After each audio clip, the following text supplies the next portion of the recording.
Have you ever really thought about the journey a new medicine takes? I mean, before it gets to you, we celebrate the discovery, sure, but what about the huge financial side, the investment needed just to prove it's safe and actually works? It's this whole other journey, really, through clinical trials. Super expensive, very complex. Okay, so let's unpack this a bit. Today, we're diving deep into something that's fundamental to modern medicine, but honestly, mostly invisible: the incredible costs of clinical trials. And these aren't just abstract numbers, they represent a really intricate web of activities, all crucial for proving safety and effectiveness. Exactly. And our goal here, our mission for this deep dive is basically to give you a shortcut so you can understand not just the final bill, but why these trials cost so much. Right. What specific things drive those huge costs, and why getting into these details is, well, essential if you're curious about how medical breakthroughs actually make it into the real world. We're drawing on some solid expert reports for this, one submitted to the U.S. Department of Health and Human Services, and also a really fascinating, very detailed budget example from a clinical research organization, a CRO. Okay, so why should you, listening right now, care about the nitty-gritty of trial budgeting? Whether you're just curious or maybe you're prepping for a meeting or just wondering about your prescriptions, it sounds like, back office stuff. Well, it really boils down to some core reasons, practical ones. First off, clinical trials need massive investment. We're talking millions, sometimes even more. So understanding costs up front is just vital for planning, for allocating resources effectively. You absolutely have to prevent financial problems that could just stop a trial cold. Right, stop it midway through. That would be a disaster. A complete waste. And that ties right into feasibility. Knowing the likely cost helps sponsors figure out if a trial is even financially possible. It guides decisions like, do we need investors? Can we get grants? And what's really interesting here isn't just the amount of money, but how it's used. These millions are meticulously planned to sort of de-risk the whole scientific process. Every single line item, whether it's travel for a monitor or reviewing a document, it's like a brick in a wall. A wall against scientific failure, against regulatory rejection, or, most importantly, against harming patients. The wall against failure, I like that. Yeah, because unexpected costs are a huge risk. Good planning cuts down the chance of trials getting derailed or even canceled. And being transparent about costs, that builds trust. With investors, collaborators, regulators, they all expect really detailed planning. And compliance, too. This raises a key point. Without that careful planning for all the regulatory hurdles, a trial can face serious setbacks, costly delays, penalties even. So not just expensive, but potentially fragile. Like a house of cards if the budgeting isn't spot on. Exactly. And ultimately, if funding isn't adequate, you might end up with an incomplete study, or maybe the data quality is compromised. And that just undermines the whole point of doing the research in the first place. Okay, it makes sense why the planning is so critical, but let's talk numbers. We hear billions thrown around for drug development. How much of that is typically just for these clinical trial phases? How do those big figures actually break down? Yeah, this is where it gets really eye-opening. If we look at average costs across different therapy areas, it gives us a good starting point. Phase 1 trials, those first small safety studies, around $4 million. Okay, $4 million for phase 1. Then phase 2, where you start looking at efficacy and safety in a slightly larger group, that jumps to about $13 million on average. 13. Big jump. Huge jump. And then phase 3, these are the big ones, the pivotal studies needed for approval. They average around $20 million. So you see this exponential increase as the trials get bigger and more complex. Wow, from 4 to 13 to 20 million, phase by phase? And if you break it down per patient for those big phase 3 studies, the median cost was about $41,117 per patient. That was for new drugs approved by the FDA between 2015 and 2016. Over $40,000 per person in a phase 3 trial. Yep. And what's fascinating, and maybe often missed, is that clinical trials aren't like stamping out widgets on a factory line. They're custom scientific missions, really. So the costs vary a lot based on several factors. Study size is a big one, obviously. Phase 1 might just need, say, 15, 20 people. But a big international phase 3, hundreds, sometimes thousands of patients. Across multiple countries, I imagine. Exactly. And the therapeutic area matters hugely. An oncology phase 3 trial, for instance, averages around $25.5 million. But a phase 3 trial for, say, pain management might be closer to $11.6 million. What's a massive difference? $11 million versus $25 million. It really highlights that you're not just funding a trial, you're funding a specific fight against a complex disease. The number of countries, the number of hospitals or sites involved, the type of drug, the specific test protocol demands, it all adds up differently. And we should also distinguish between academic trials, Non-commercial ones run by universities, maybe which usually have smaller budgets, and the big industry-led commercial trials, which tend to have much higher budgets as part of a larger drug development program. That oncology versus pain example really sticks with me. Finding, say, 350 patients globally for a rare cancer, it must be like a multi-year treasure hunt, making every single data point incredibly valuable and expensive.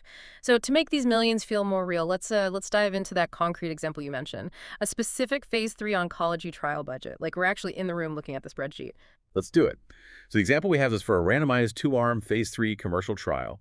It's testing two drugs against each other in patients with advanced tumors. Key assumptions here. They aim to recruit 350 patients. It's running across 25 sites in Europe, specifically in Spain, and one other EU country. And the total duration is long, 66 months.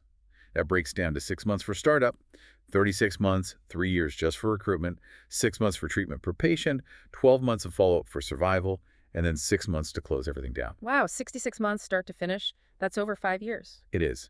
Now, different CROs might structure their budgets slightly differently, but the main cost categories are pretty standard. Let's walk through them for this example.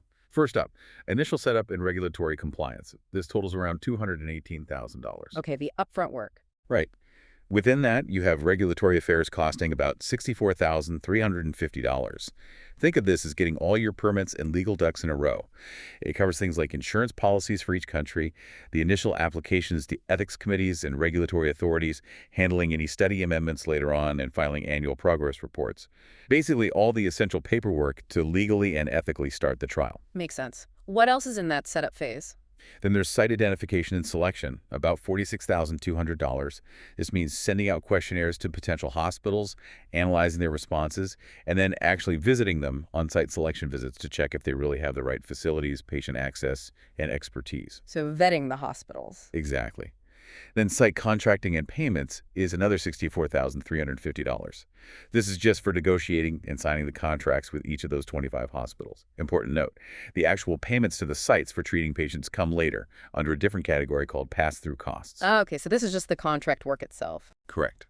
And finally, site initiation and activation, costing $42,700. This involves the CRA's clinical research associates, the CRO's people on the ground visiting each site. They train the hospital research team on the trial goals and procedures, verify local documents, and get them set up on the trial's computer systems, like the electronic data capture or EDC system. Okay, so that's quite a bit of work, nearly $220,000 just to get the green light and everyone trained up. But I guess the real heavy lifting and the bigger costs come with actually running the trial day to day, right? That's exactly right. The next huge chunk is ongoing site and data management. For this trial, that totals about $2.77 million. Whoa, okay, big jump. Big jump. Site management itself is $950,400. This is the constant day-to-day support for those 25 sites while they're recruiting patients and following up. It includes endless communication, answering questions, reviewing how they're doing, making sure they have the latest versions of all the study documents. It's like the operational hub keeping everything coordinated. Almost $1 million just for coordination and support. Yep. And then an even bigger line item, on-site monitoring. This comes in at a massive $1,069,670. Over $1 million. Just for monitoring. Yeah. This involves creating a detailed monitoring plan and then having those CRAs regularly visit each site, say, once every 2 months in this example. Their job is to perform source data verification, or SDV. That means physically checking the patient's medical records at the hospital against the data entered into the trial's electronic database. It's incredibly labor-intensive, but absolutely critical for data quality and, most importantly, patient safety. $1 million for site visits. I mean, with all the digital tools now, is that still the standard? Is there pressure to do more remotely? That's a great point. And yes, there's definitely a push towards more remote monitoring and risk-based approaches. But especially in complex trials like oncology, and particularly phase 3, where the stakes are so high for approval, that hands-on in-person check is often still considered essential. The gold standard. Kind of, yeah. It's hard to replace actually seeing the source documents, spotting subtle things that might get missed otherwise. Now, overseeing all of this is project management, which costs $1,021,120. Another $1 million item. Right. This isn't just admin. This is senior-level staff developing the overall global plan, leading the entire project team, supervising all the financial, clinical, technical aspects, reviewing every single monitoring report from the CRAs. They're the conductors of this very complex orchestra. Keeping everything on track across multiple countries. Precisely. Then we have data management at $435,851. This team develops the plan for handling all the data, sets up that EDC system we mentioned. The secure digital database provides tech support, codes medical terms consistently like side effects and medications, reviews the incoming data, sends queries back to sites if something looks off, cleans the data, and finally manages the database lock, sealing it before analysis. So making sure the data is clean and usable. Critical. And lastly in this section, statistics, costing $150,518. Here you have specialized biostatisticians and programmers. They develop the randomization codes, how patients get assigned to drug A or drug B, write the statistical analysis plan detailing how the data will be analyzed, calculate how many patients are needed, the sample size, and then generate the final statistical reports that ultimately show if the drug worked or not. It's amazing how many specialized roles are involved. All that expertise clearly drives up the cost. What about handling the actual physical stuff, the drugs, the patient samples? Good question. That falls under logistics and safety, which totals around $183,000 in this budget. First is drug safety management, about $29,820. Now, this specific cost doesn't include a dedicated medical monitor who would be a doctor overseeing safety, but it covers the process of handling reports of serious side effects, SAEs, or serious adverse events and SUSARs, suspected unexpected serious adverse reactions. Managing the receipt, review, reporting them to regulatory authorities, and follow-up. It's vital for patient protection. Okay, managing the safety reporting. Then drug logistics, about $55,790. Again, this doesn't include the cost of the actual drug storage depot, which is likely subcontracted. This covers supervising the drug supply levels and coordinating shipments from that central depot out to the 25 individual hospital sites. Getting the medicine where it needs to go. Right. Biological sample logistics is next at $74,620. Similar caveat, this doesn't include the actual shipping costs, those are passed through. This is about coordinating the complex movement of patient samples, maybe tumor biopsies, blood samples from the hospital sites back to central labs for specialized testing. Managing samples, got it. And finally, clinical supplies logistics, about $22,575. This is for preparing and shipping all the other necessary supplies, like specific lab kits boxes with the right blood tubes, labels, instructions needed for collecting those samples correctly at each site. Okay, so even with all that operational machinery humming along, coordinating people and data and samples, there's still the whole mountain of paperwork and quality checks, right? That has to be another layer. Oh, absolutely. Yeah. You can't forget the documentation and quality control. That section totals around $325,000. Okay. Medical writing is about $24,960. This covers skilled writers who draft and/or review critical documents, the main trial protocol, the patient information sheet and informed consent form that patients read and sign, the final clinical study report for regulators, and even manuscripts for scientific publications. Making sure everything is written correctly and clearly. Essential. Then a big one, study files document management, costing $148,993. This is for managing all the files kept at each hospital site, the investigator site file, or ISF, and, crucially, maintaining the electronic trial master file, the eTMF. Think of the eTMF as the complete, massive, organized digital archive of every single document related to the trial. Audits rely heavily on this. Wow, nearly 150 pages for managing documents. It's meticulous work. Quality control is next, at $70,460. This includes things like regularly reviewing the eTMF for completeness and accuracy, managing any protocol deviations, times when the site didn't follow the plan exactly, and preparing for and participating in audits or inspections by regulatory agencies like the FDA or EMA. Keeping everything compliant. Yes. Then, when the trial finally ends at a site closeout costs $40,950. This involves final on-site visits to make sure all documentation is complete, reviewed, and all study materials are accounted for and ready for long-term archiving. Wrapping things up properly. Exactly. And one last piece here. Communication with Central CR sponsor, about $89,100. This accounts for the time CRAs in Spain and the other countries spend communicating back and forth with the main CRO office and the sponsor company, keeping everyone aligned and informed.